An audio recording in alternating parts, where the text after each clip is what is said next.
Hey everybody, welcome back to Record-ology. Okay, today we're going to be listening to a record that is 107 years old. This record was recorded March 17th, 1913. That is right, 1913. And I'll show you something that's kind of interesting. If you have any 78s or any records, period, by the way, check out the artwork on here, the information. Victor Talking Machine Company of Camden, New Jersey. Victrola Tones Stylus.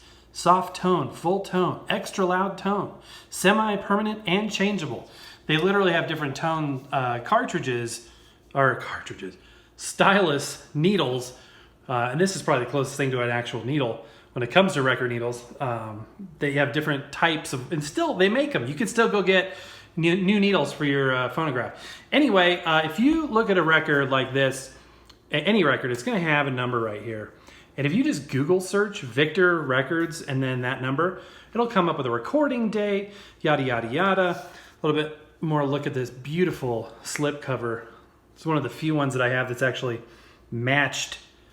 The record label actually matches the physical label. Super cool stuff.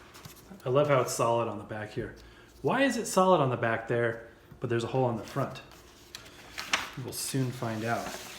But check this out. We've talked about this before, but red seal records indicate classical music. So this is Clair de Lune, and just a beautiful record, big label. You know, usually 78s, have smaller labels, but there are variants, and this variant is quite large. Just a gorgeous, gorgeous record. It's pretty quiet, and the way I can tell that is, see if you can look up here and get an idea of this, but the groove modulation is so hard to see. It almost looks like a vertically cut record, which it isn't. But anyway, check this out on the back.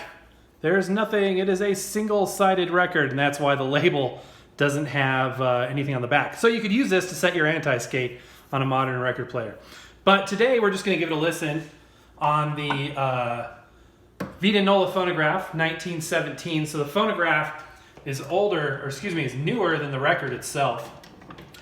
I'm going to crank it up until it stops. The little brake on this thing is barely working, so the platter likes to spin when it's not supposed to. Sometimes I'll hear this creepy sound, walk into the room, and this thing will just be rotating by itself.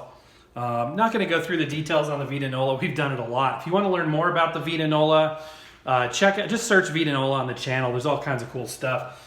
As we've talked about before, this reproducer can adjust like this. So if you had a Hill and Dale record, like a diamond disc or something like that, you could play those on here as well. It's unique in that regard. But this one has regular horizontal modulation on it. So let's go ahead and get it up to speed. There is a speed regulator on there. I'm not sure if this is 78. It could be an 80 RPM record. I could find that out on, just doing a little more search. But for today, we're just going to play it as is. So here you go, Clair de Lune. Make sure our needle's good. Usually get a couple plays out. I think I got one more play out of there. It's still pretty sharp. Let's go ahead and give it a listen. 107-year-old recording.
Okay, that's enough.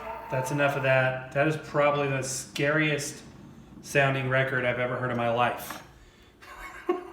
That was terrifying. That was awful.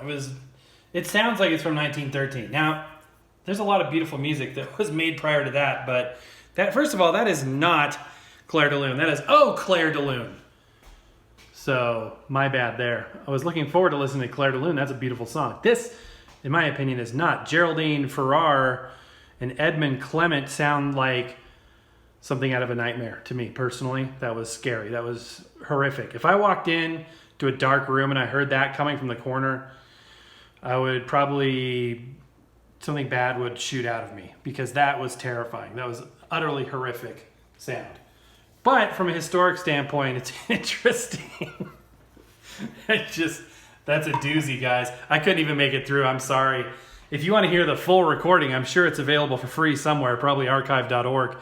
But anyway, from a historic standpoint, you guys, cool and interesting, although probably not something I'm going to transfer to my Apple Music anytime soon. But there you go, guys. Something interesting. An old record. I don't know if this is my oldest record. This is 1913. I may have stuff that's even a little bit older than this, like 1908, 1909. But this is definitely getting there. This is among the first generation of disc records. One-sided was fairly common back then. Eventually, two-sided took over. It was more of an economical thing at that point. But interesting from a historical standpoint, horrific from a music standpoint, in my personal opinion. But there you go. This coming from somebody who loves opera, classical music, but this was something else. So let me know what you think in the comments below, and also let me know the oldest record that you have. If you have anything that's a wax cylinder, you're going to beat me hands down. I don't have any wax cylinders. That's something I haven't chosen to get into. So, but for disc records, this is pretty old. So anyway, guys, happy record hunting. Hope you enjoyed this. Stay safe out there, and we will see you tomorrow.